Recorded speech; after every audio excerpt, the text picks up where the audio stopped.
Now I'm pleased to welcome to the podcast a handicapper on our team here at the Odds Breakers, Mr. Shawn Knoche. You can follow him on Twitter at the Great Knoche. Shawn, how's it going, man? We got our brackets. What's up? It's going great, Katie. Thank you very much for having me. This is my first podcast with you here at the Odds Breakers, so I'm super excited to get on and talk about some college basketball brackets. Awesome, man. Well, sounds good. I was looking forward to get you on, having a great year. Love your little essays that you write for us too. You have some funny stuff in there all the time, and that's what you got to do. Kind of keep it light and have a good time with that. And you're doing a great job. What a whirlwind of a basketball year! I tell you, for me, I was better at total or sides, a lot better at sides than I was totals. It was kind of the opposite before. See, I was the other way. I had a better year on totals than I did on sides, so you never know in this industry how it's going to break out. Yeah, that's for sure. Well, why don't you tell us a little bit about yourself and your love for sports betting and the industry as a whole? Yeah, so I really got kind of started. When I was younger, I was my parents would go out and they'd do bowling and bar stuff, and I'd end up playing arcade games. And all of a sudden, when I was 12 or 13, started paying attention to sports. They started filling out parlay cards with my old man, and started to get pretty good at it by the time I was 16, 17, really started to pay attention, and been doing that for about 20 years now. And all of a sudden, about 4 or 5 years ago, we got the opportunity to start doing some straight betting around where I'm at, and made the most of that. And a few years back, mutual friend of ours, Randy the Lopes Ruth, kind of introduced me to what you had going on there, and started bringing in my parlay cards and my straight picks on the backside when we were bartending. We bartended for 20 years together almost at a bar on Saturday mornings for football games, and start looking at your stuff and start looking at my stuff and going, I don't have the same thing KD does on that game, or I completely agree with KD. And, we kind of start putting some bets together that way. And about, I don't know, a year and a half ago, started getting together with you guys and putting it all together, and been doing it ever since, and doing pretty well. So I'm very happy, and I love doing stuff with you guys at the Odds Breakers. It's great stuff. We got some great cappers, you, Kyle, Farley, Fordham, Gates, all those guys are top notch, and they all bring a lot of stuff to the table. So really appreciative of you letting me be a part of it, and having some great success going forward. Well, I appreciate all your hard work, Shawn. It's fantastic. And yeah, I was probably your customer at that bar a few times, a few Badger Saturdays, later on it's a little hazy, but you know how those days are. Yeah, absolutely. You can't tell we're both Badger fans here, right? Yeah, you can't tell. Massive homers. Well, here's the problem, Shawn. This might be the last time we can wear these clothes for the week. So you got to use them up right now. Like wear them all week, and then we'll cross our fingers for Friday, because Colgate is not exactly a pushover, as a lot of teams found out last year. Nope, they are not. Well, that's a good segue into, I guess, this general question. What are your early thoughts, just kind of looking at the bracket in general? Anything just kind of pop in your mind? Yeah, for me, looking at it right away, and then just kind of looking at the college basketball season as a whole, KD, I think this is one of the most wide open tournaments in years. You look at, almost every year for the last 15 years, a number one seed's been the winner. There's only been 3 years where a number one seed has not been the winner of the tournament. That was back in 2016. Nova was a 2 seed. The big number 7 seed, UConn, back in 2014. And then UConn again was a 3 seed in 2011. And I started looking at that and started looking, okay, what are the dominant teams around college basketball in each of those years where there wasn't a 1 seed? And what I found out as I started looking at some old KenPom numbers was, if you took a look at adjusted offensive efficiency and adjusted defensive efficiency and combine those totals, almost every single winner of the tournament had under a 20 number. So, for instance, in 2019, Virginia was the number 2 adjusted in offense, number 5 adjusted in defense, for a total of 7. Last year was an outlier. Baylor was the 22nd defensive efficiency team, but they were number 2 on offense. So, for the most part, the last 15 years, it's been under that 20 number. That outlier year in 2014, when the number 7 seed UConn was the one that came through and won it, there was only one dominant team in college basketball that year that came under that 20 number, and that was Louisville. And if you remember back to that grouping, it was Wisconsin came through as a 2 seed. You had Florida as a 1 seed, and then you had UConn as 7 and Kentucky as 8. And we're kind of in that same boat this year. There's only one dominant team with the adjusted combined efficiency under 20, and that's Gonzaga.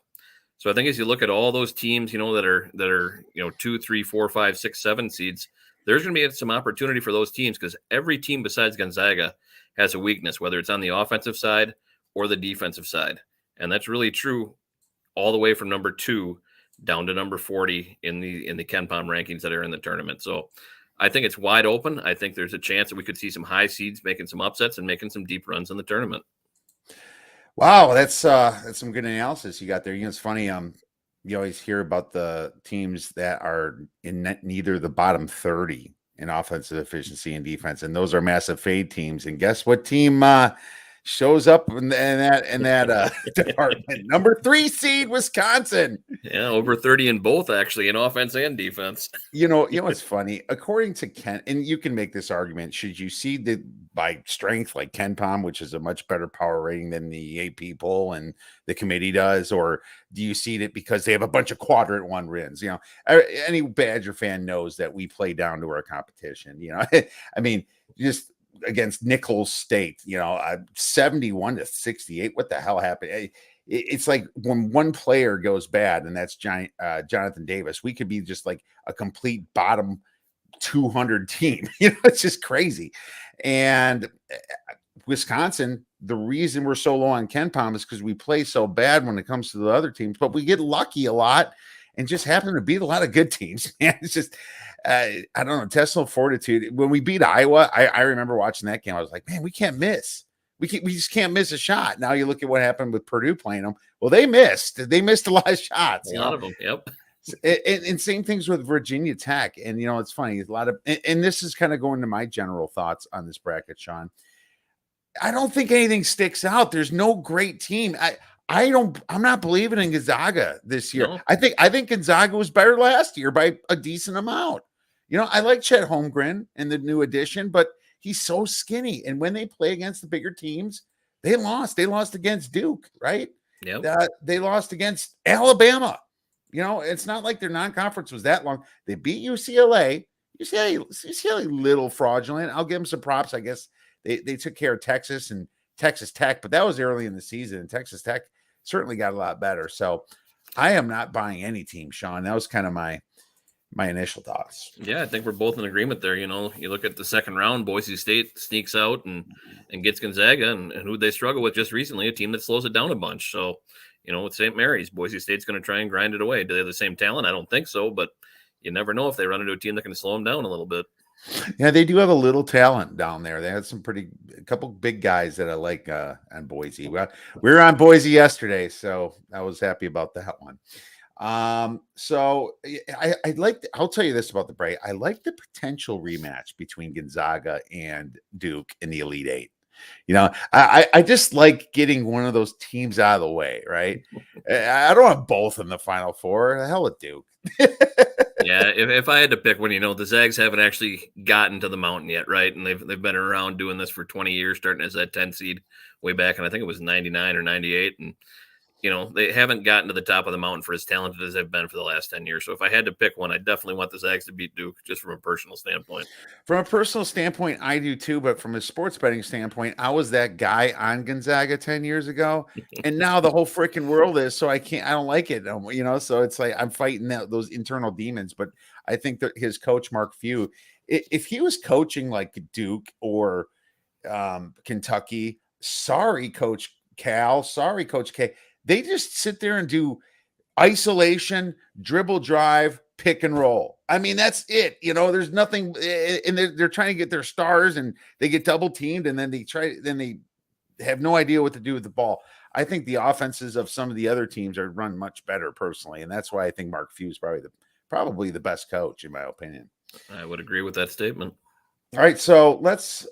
And real quick, last thoughts, dogs. I just thought dogs. I think the parity between the middle of the road teams, not the shitty ones, but the middle of the road teams that made it aren't as deep, right? I think they're better than they have been 5 years ago, just because of the transfer portal and all types of craziness with COVID. I kind of think there's not a ton of separation between, let's say, an Arkansas and a Murray State.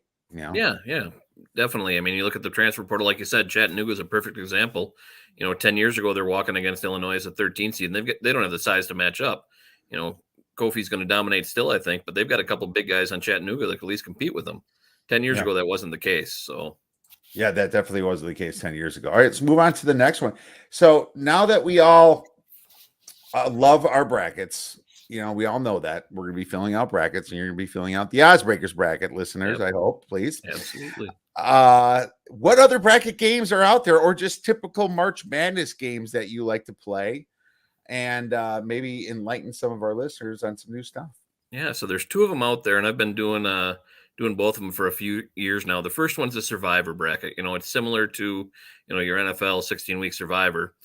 You have to pick a winner every single day of the tournament, and you can't reuse the same team. So if you want to go out and take Gonzaga round one, probably not going to be beneficial for you later on. But it's a great way to try and balance who you think's going to win. Those early round games, and then balance who you think's going to be there later on. Once you get to the Elite Eight, you have to pick two teams in the Elite Eight. Doesn't matter what day. And then you just have to pick one team a day once you get to the Final Four. And you can cap however many people you want in it. You want 100, you want 60, cap the dollar amount. And whoever's still alive at the end splits that final total. I've been doing it for 3 years now. I got upset last year with Purdue in round one. So it didn't go great last year, but I was able to make it to the final the year before that. But So the one I really it's a survivor, right? So basically, Survivor, yep. Yeah. So and it's just one team, even the first weekend. Yep. No, one team each day. So one team on Thursday, one team on Friday, one team on Saturday, one team on Sunday. Yeah, I love survivors, man. That's fun. Are you allowed like multiple entrants? Yep. Tough in the same pool, but yeah, there's a few of them online you can get into, or you can do multiple entrants in different pools and different dollar amounts. So they're definitely out there. Awesome. No, sounds great. Next, but the big one's the Calcutta, KD, and I don't know if you've ever done one of these, but the NCAA Calcutta is probably the most fun I do for dollar amounts. And basically, what you're doing is you're getting together with a group of people, or conglomerates, as we call them. We get a big group of guys. Some conglomerates have 7, 8 guys, some have 2, and it really depends on how much money you want to spend. It's an auction. So really, what you're trying to do is you're trying to maximize your value. What'll typically happen is you'll get 1% of the total pot for a win in the opening round, 2% in the next round, 4% in the next round, 7% in the next round, then 10, and then 12. So eventually, as you get all the way down, your final champion might be 26%. Those percentages can change depending on how you set up the Calcutta. But what you're really trying to do is base, what teams are going to win on the money line. It's just like gambling against the money line, where you think that value is going to be. But the difficulty is you don't know what that total pot's going to be. That total pot could be $10,000. That total pot could go up to $12,000. So if you bid on a team early and you think you got a value, you might find out later that you spent a little bit too much money on that team, and you might not return the value. 2019, we had Virginia, which was great. We were able to cash out, win the whole thing. But the year before that, we also had Virginia, and that didn't work out so well against UMBC there. So, it's one of the most fun things you can do if you can get a group of guys. You only need 6, 7, 8 guys. And it really depends on how much money you want to spend. We have a luxury tax if our conglomerate spends over $2,000, where we pay 25% on top of every dollar over $2,000, just like the MLB luxury tax. So it's a way to balance the teams out, and you have something to cheer for every single game. You might have 7 teams in it. You might have 4 teams in it. Just depends how you want to put that money out there. What's the average? What would you say the average person puts in? In the group that we do, we're about $400 a guy. So total pot ends up right around 10, 11 grand, somewhere in there. And we've been doing that for about 3, 4 years, but you don't have to go that high. You can start a group with a bunch of guys, and you can limit the luxury tax down to $200 or $300, whatever you don't want to spend over. And that's kind of your limit. But okay, the smaller seeds, the 16, 15 seeds, they go for a couple bucks. The top seeds might go for 7, 8, 900. So it's really a balancing act on where you think those wins are going to come from, and taking your best angles, especially in the early round games. If you can get some values on the 8-9s or on the 7-10 matchups and get that first win in, you're probably making money on that team. And then if they get an upset in round 2 against one of the top seeds, now you're really cashing out. No, that sounds fun, man. Just kind of bidding on teams, put your money where your mouth is, right? Absolutely. The favorites are more expensive. The dogs are cheap. Kind of hope for that, that type of year when UConn won, and some of the other Wichita State, like 15 years ago or something, was a very low seed too. Eight when they beat Kentucky. Yep. Yeah, I think Syracuse might have been too. Yeah, there's certainly some out there, but most of the time it's been in the top. I just not so sure this year will be in the top. I wonder if the middle of the road for a Calcutta would go up in price just because of this year. Who knows, right? If they're smart bettors, they will. Yeah, right. What about you? You have Oh, anything you do on the side? A well, little here's different? oh, I do mostly the tournament brackets, and I just do. I mean, so many people invite me. I almost like have to say no to a lot of them, but I like the one where you take your seeds, and if you pick the dog, it's a multiplier, right? So you're rewarded a lot more for a 12-5 upset than you would be just for the bigger seed winning, right? So and I can't remember the multiplier. I don't figure it out. I just been in a couple of them.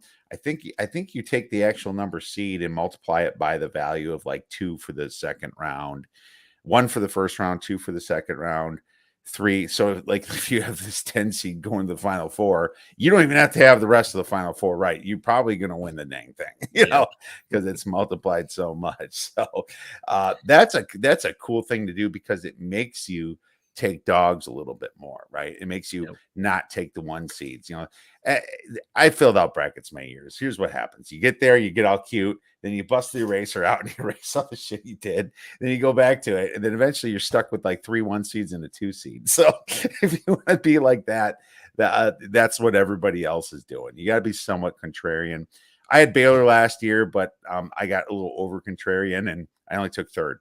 So that's how it goes. But hey, it's a lot of fun, and what's great is we're always in it. No brackets busted when you're a sports bettor, Sean. We're betting every single week and every single game. So, well, not every single game. We're looking at every single card. yeah, absolutely. And we're doing our Calcutta on Wednesday this week, KD. So if I get a chance this weekend, I'll post an article on it so people can see how that works. Might be something for people to do in the future. Yeah, awesome. Can't wait to see more about that, and I'll let you know, and let me know if there's any opening spots. All right. Next question. We got a bracket, and now we have to talk about some teams that, got screwed. Now, when I say get screwed, I don't mean they really deserve to get in because, when you get so down, it's like you should have did better, right? But let's just say there's these teams that could have been ahead of some other ones. Why don't you give me 2 or 3 teams that you think got screwed from the NCAA tournament? Yeah, the two that I had marked down at the top of my list were Oklahoma and Texas A&M. I think they were at least deserving based on what they did in conference. You look at A&M, they beat Arkansas twice, they beat Auburn, they beat Bama, they beat Mississippi State. Their best non-conference win was probably Notre Dame. But they also had some bad losses, right? They lost to Mizzou, they lost to South Carolina. But the SEC obviously is a very strong conference. For them to come through with those key wins and then do what they did in the tournament, making that nice run, getting to the final game against Tennessee, I think that should have got them in over some of the other teams that were there. Oklahoma, you look at the record, not the best, win loss, 18-15, I believe was the final record. And then they had an up and down year in conference, and they were able to knock off a couple of teams. They beat Texas Tech, but that was really it in conference. I think that's what probably kept them out. But their non-conference schedule, they beat Arkansas, they beat Florida. Their losses were to Utah State, who obviously was a top 50 Ken Pom team there, and on a neutral court. I could see that happening, but they definitely probably should have got in. Those two, I think, were the two that I had picked over some of the other teams. Yeah, I had those too. That's the 2 I had, and I have one more. But you're right. I mean, Oklahoma beating Baylor and damn near beating Texas Tech and Arkansas and Florida this year. It's like they handled a lot of those SEC teams, and this is what happens. They're above 500, and Texas A&M for sure. Like they beat Arkansas, Auburn, Notre Dame, Alabama, 23-12. They finished. Mm-hmm. What the heck, man? They got burned. You got to give some credit for going to the final game here over some of the other teams you put in. I think, I think Texas A&M is probably more deserving than some teams like Notre Dame.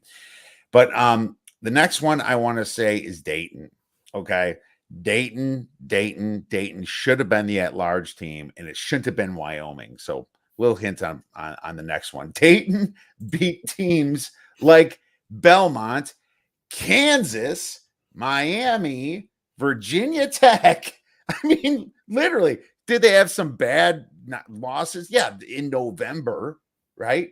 And then they kind of figured it out. Then they lost against SMU, beat Virginia Tech, lost against Mississippi, beat Southern, lost VCU, but they have plenty of great in-conference wins.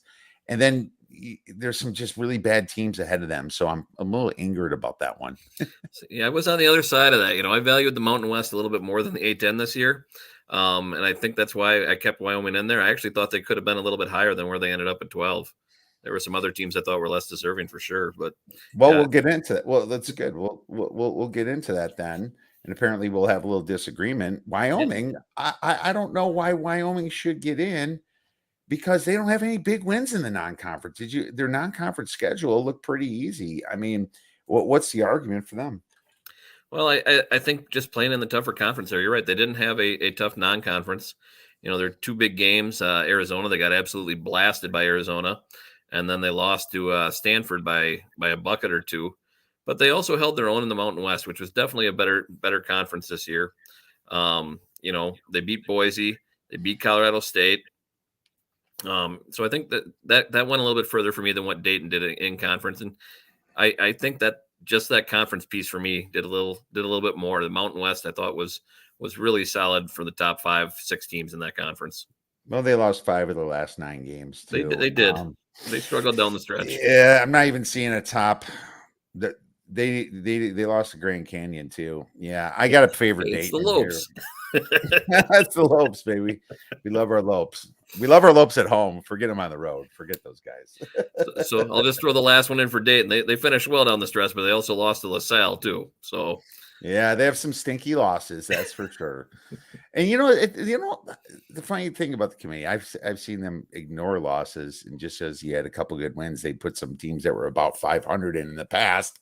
They kind of just change the rules to how they feel sometimes, but yeah, whatever. The truth of the matter is there's 68 teams and you should have did better. yep, Right? You should have did better. Yeah. I mean, football's a lot harder, let's face it. One loss, you can be out of the whole thing. Well, let's move on. Piggyback a little bit. The other two teams I have that probably shouldn't have made it was Michigan. I mean, Michigan had a great schedule, but they lost to everybody on it, right? Yep. I mean, until they got in the conference, you know how the Big Ten is. I mean, one thing happens. The Big Ten, they just beat each other up. It's been like that. It's been inconsistent for years. And so they do have two big wins like Purdue and somebody else in the Big Ten. But so what? I mean, Michigan getting in was a gift. And I didn't think they deserved it at all, especially after that first loss that they had in the tournament. I thought they had to win a game in the tournament, Shawn. No, I 100% agree, and they were one of the three that I had written down. The other one's another Big Ten team, was Rutgers. 12-8 in conference in the Big Ten is nothing to shake a stick at, but they really struggled to get going early in the year, and then they had some bad losses on the resume. And I thought they were in the same boat. I thought they had to win a game in the tournament to get in. I thought both them and Michigan on that side of the bracket needed to do that. And the fact that they both lost and they both got in, obviously that speaks to how strong the Big Ten was in the committee's eyes. But I didn't think either one of those two teams deserved to get in at all. And the last one for me was Creighton.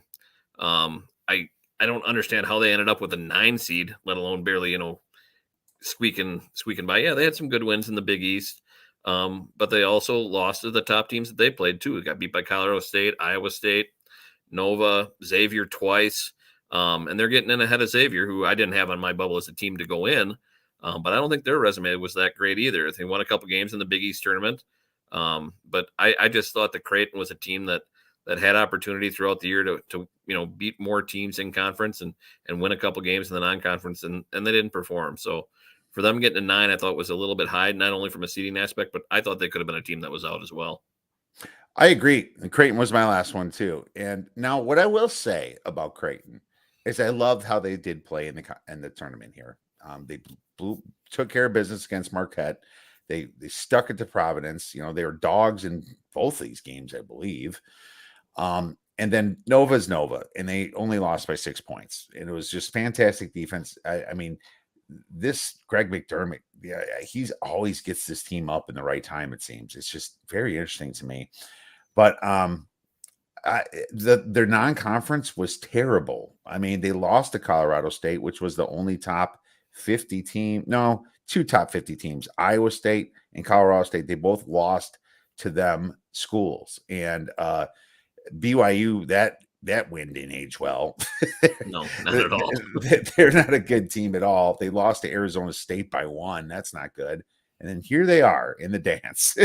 Yep. It's just absolutely shocking. But what I will say is, doesn't mean I'm going to fade them. Everything's all line dependent. So that's really important for people to know too. I don't fade teams just because they don't belong. There's no, you'll not get anywhere looking at it from that philosophy. All right, let's move on. Which quadrant in the bracket is the hardest? And which one do you think is the easiest, Shawn? Well, it was tough for me to finally come up with one on this one, and I landed on the bottom half of the East region.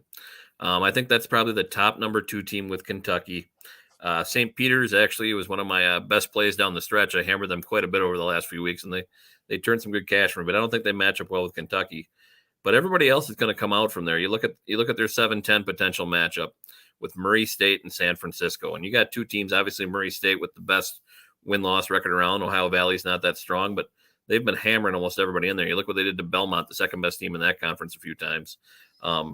They were great against them. And the Dons, well, they didn't get over the hump against Gonzaga, has a great defense. And I've watched a ton of them this year and made some money on them, especially early in the season.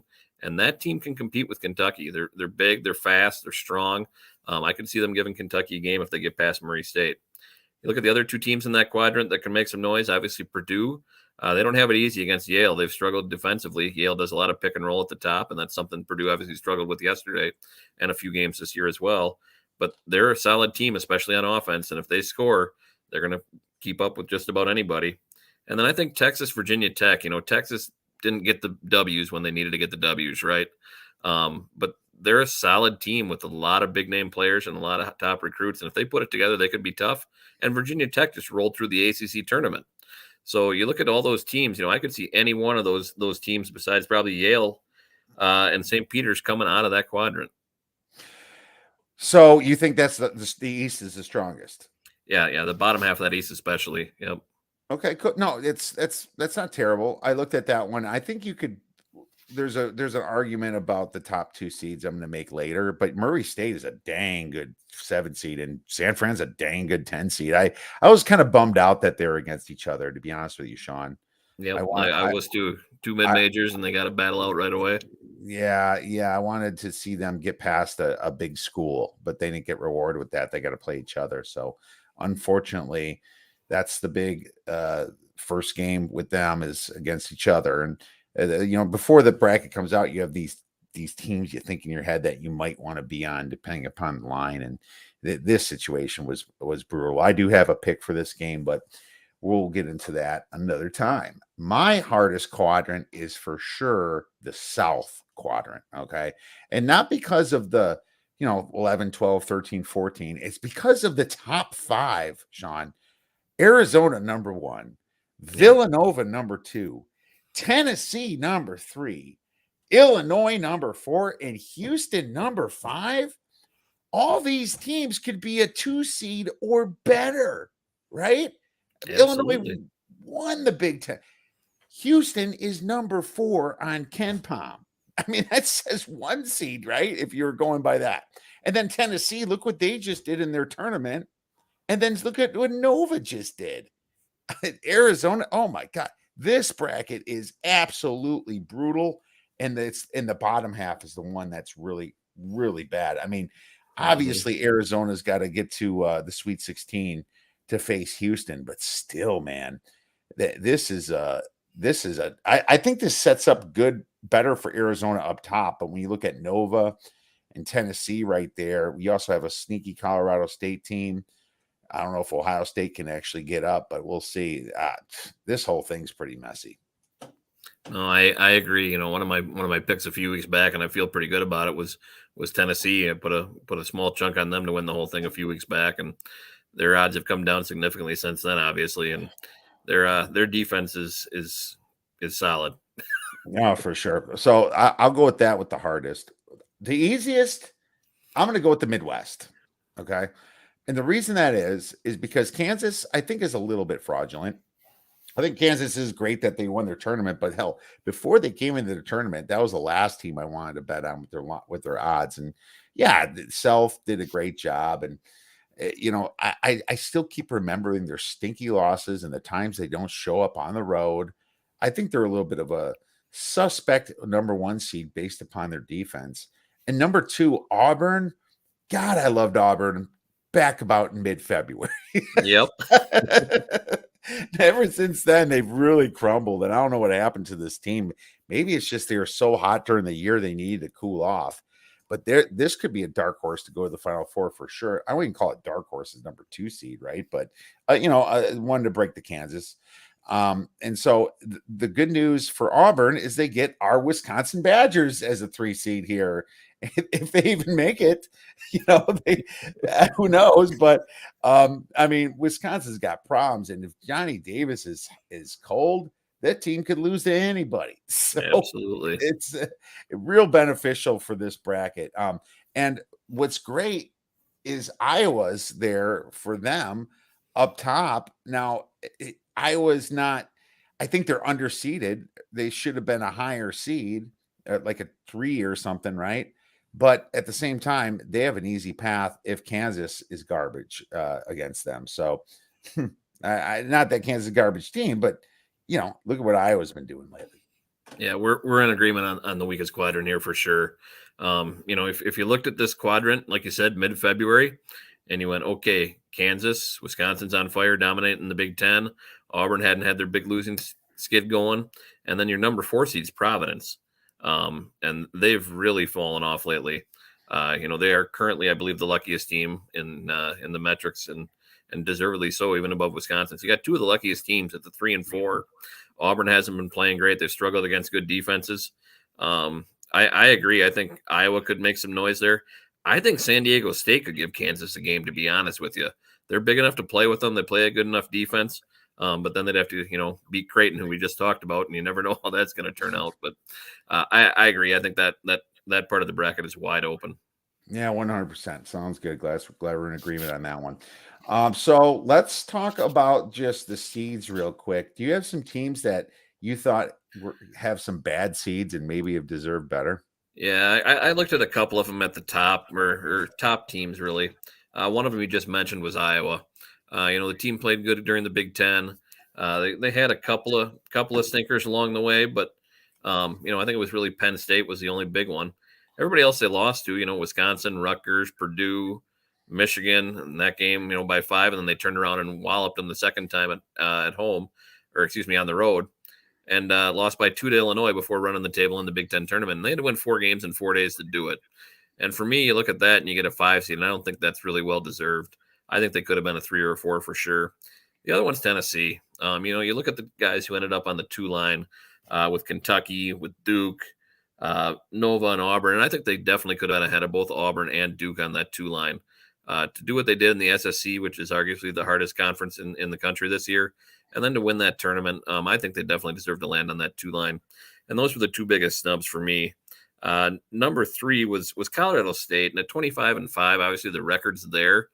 But I think, you look at how they played overall against the teams that they beat, and there weren't a lot of big wins in there. And the Mountain West, like I said, is definitely deserving of having some higher spots in there.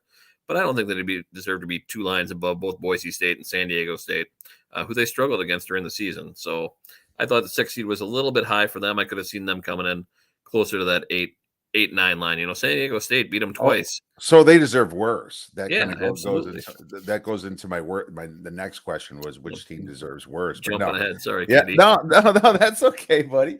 And you call me KD. My middle name's Derek. So just for all my listeners out there, I agree. Tennessee is a really bad seed in the hardest bracket, right? And why are they not the 2 seed? Why are they not where Auburn is? I don't know. Auburn had a bad finish.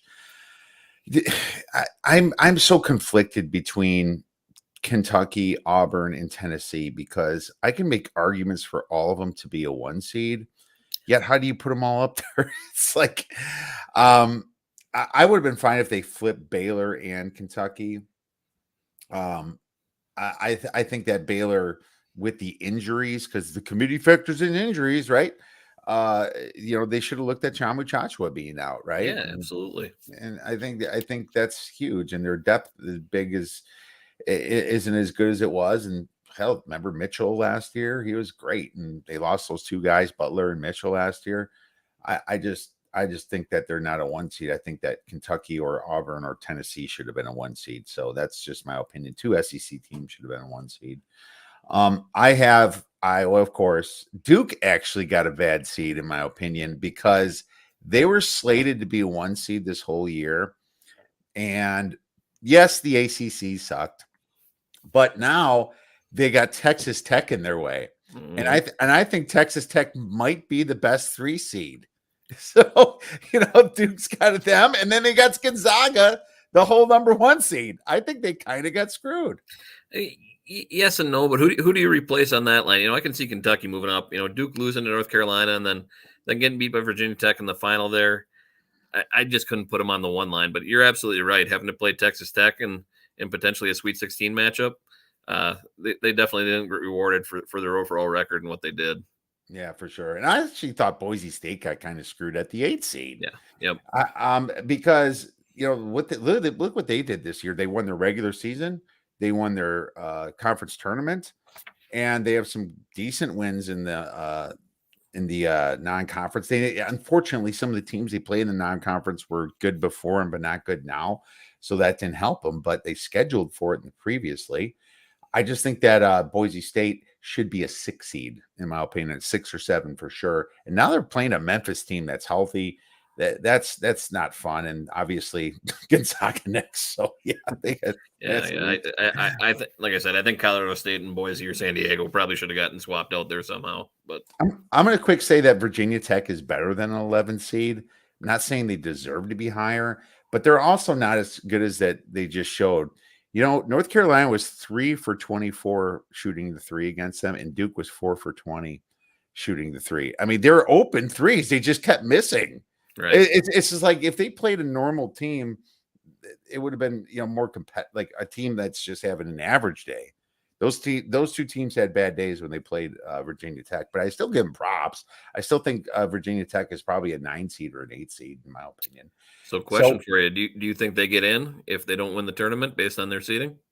You think the committee had them in? No, I don't. I don't either. No, I think it would have been like A&M or Oklahoma or something that Mhm. would have snuck in, right? It wouldn't have been them, yeah.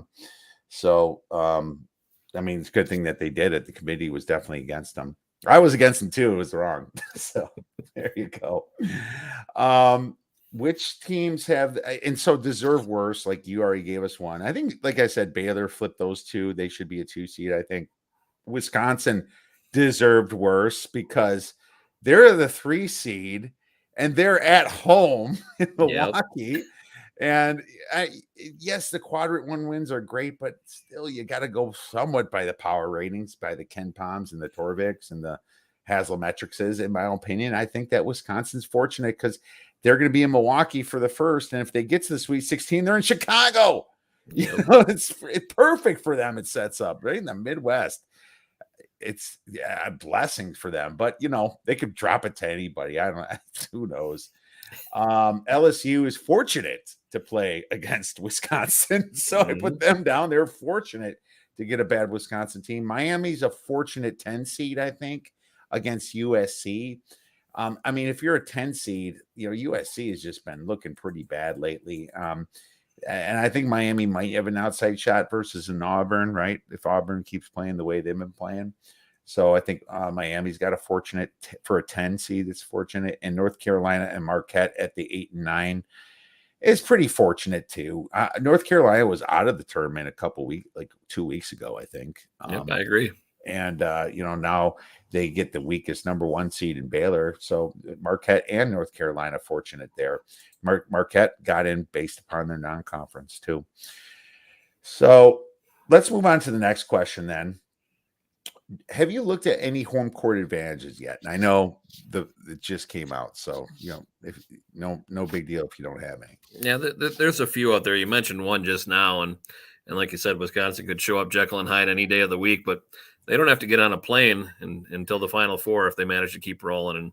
And Badger fans do travel well. Milwaukee will be loaded, and if they make it to Chicago, They're definitely gonna have a home court advantage in both of those spots. And I think being in state and only in Chicago, I think the books will build that into the line for Wisconsin. But there's some other sneaky ones out there too.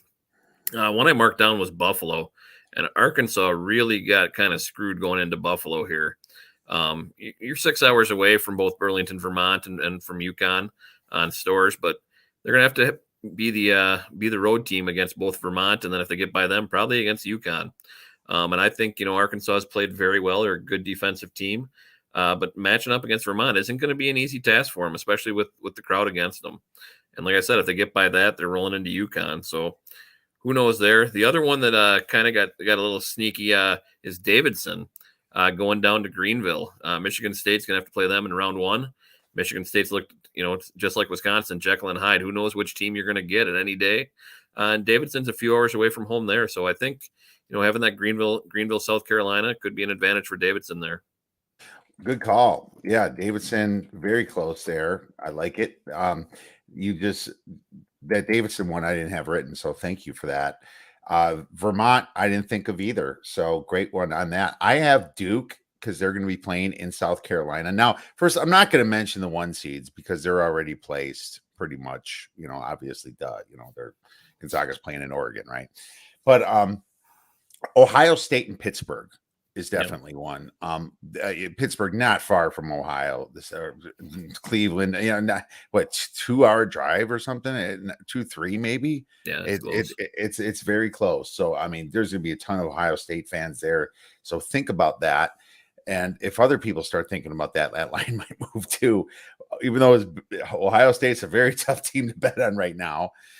Who are they playing right now? I had them. Loyola, yes. Loyola, and Loyola's a good team. But maybe a lot of people are going to be thinking about the Loyola from last year, which I believe is not existing. So I agree. So Ohio State is one to circle. Murray State in Indianapolis. Now it's only a 5-hour drive from there. It's actually says 4 hours and 45 minutes. I put in a pit stop for us, Shawn. But 300 miles. We got kids you might want to put into. Yeah, maybe a quick pit stop to get a beer or something too. That maybe we'll make it 5.5 hours. But San Francisco a lot farther away.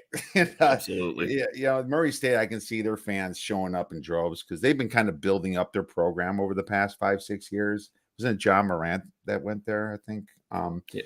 But some big names, and Murray State's become a really good mid-major basketball team, and San Fran might not have any fans there. I'm not sure how that's going to work out. Definitely mentioned UConn and Buffalo versus New Mexico State. So good call with UConn earlier. And just real quick, the Indiana's playing game in Dayton and Notre Dame's playing in game in Dayton is an advantage because I can't see a lot of Rutgers fans being there over Notre Dame fans. There's just so many Notre Dame fans out there. So I'm concerned for Rutgers a little bit from that standpoint. And Indiana's got a nice little matchup here, and their spread went up, I think, because of it already. Yeah, it did. Just looking a couple rounds past that, one of the other notes I had, and I kind of felt bad for him. Villanova not getting to go in the East, missing out on Philly there is a little bit of a travesty, I think, for what they had. And I understand that the committee's trying to pair up the 1-8, 2-7, all the stuff they're trying to do there, and I thought they got a little bit hosed on the potential home court there when Wisconsin as a 3 seed gets to go in the Midwest. So, they attendance is still a piece of it, right? At least the last I heard. Yeah, absolutely. I mean, they should have been gifted the East because they won it. Yeah. I mean, maybe they didn't want to screw Kentucky over because for some reason they put Kentucky in that really tough bracket. Maybe it's because Tennessee was a 3 seed there. I don't know. Maybe they didn't want to see that rematch again. Could have been. Could have flopped both Purdue and Kentucky over, though. You never know. Yeah, I would have rather take the 3 seed in the East than the 2 seed in the South. Oh, for sure. Great points, man. All right, man. Well, let's get a Final Four pick from you now. No number 1 seeds. Give me something. Maybe not a number 2 seed. If you have to, it's okay. No. I've already touched on it a couple of times. I think Tennessee's rolling right now. I think their defense is playing the best in the country. They got blown up at Kentucky mid-January. They gave up 107 points. And since then, they've lost 2 games. They lost to Arkansas by 10 when their offense didn't show up. They only scored 48, and they lost to Texas by 1 in a non-conference, 52-51. So when their offense shows up, this team's given up, 60, 61 points a game in the last 15. I think they can beat anybody, even in that tough South like you laid out.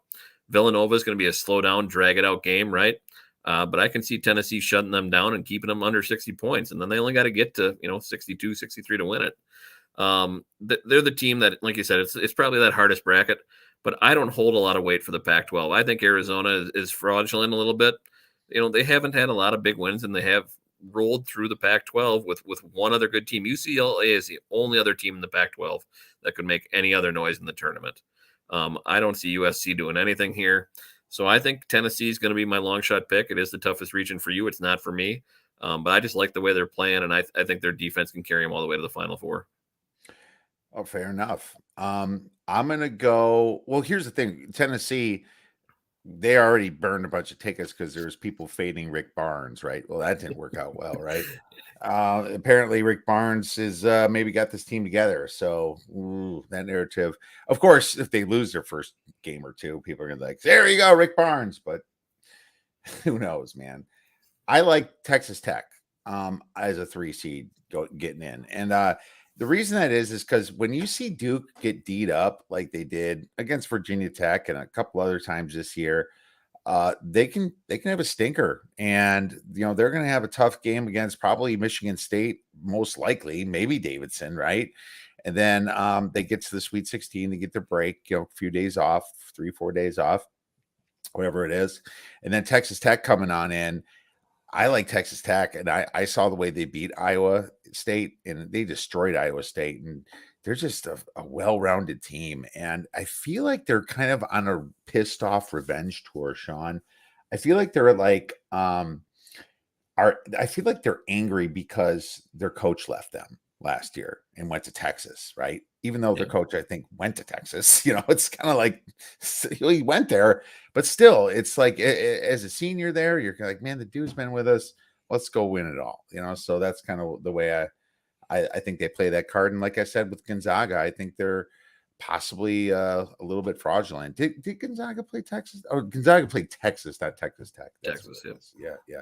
So I'm going to go Texas Tech, and I almost went with Purdue, but man, they just don't play no defense. There could be there. I do fill out a lot of brackets. There could be a sleeper bracket with Purdue sitting in there at some point, but then I would definitely have a messy bracket because I don't see a lot of people picking Purdue to go that far. And I just don't see their defense holding up against that quadrant that they're in, the bottom half of that thing. They're gonna get rolled by somebody who's gonna put up 90. They're gonna be done. Yeah, that's possible. And when they get cold, man. And that's what they've been doing. They've been going on cold streaks for a while, and that can't happen when you're in the tournament. If you have a 3-minute cold streak, you're probably out of the tournament. That's just the way it is.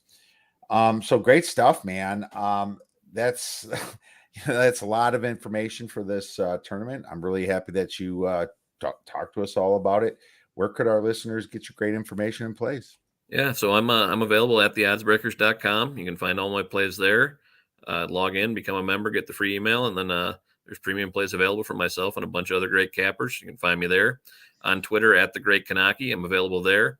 And my best season's coming up, KD. Baseball is my bread and butter. I really do well in baseball. I'm up over 7.5% return on investment the last 2 years, and plan to keep that rolling. My background's in baseball, and that's where I make the cash. So now it's a good time to get on board as we go into the tournament and lead right into baseball season. All right. Make sure you guys check out Shawn over at the Odds Breakers. Shawn, thanks so much for coming on and talking some March Madness. Cheers, Katie. That's a Miller Lite can. Didn't come through on the green screen very well.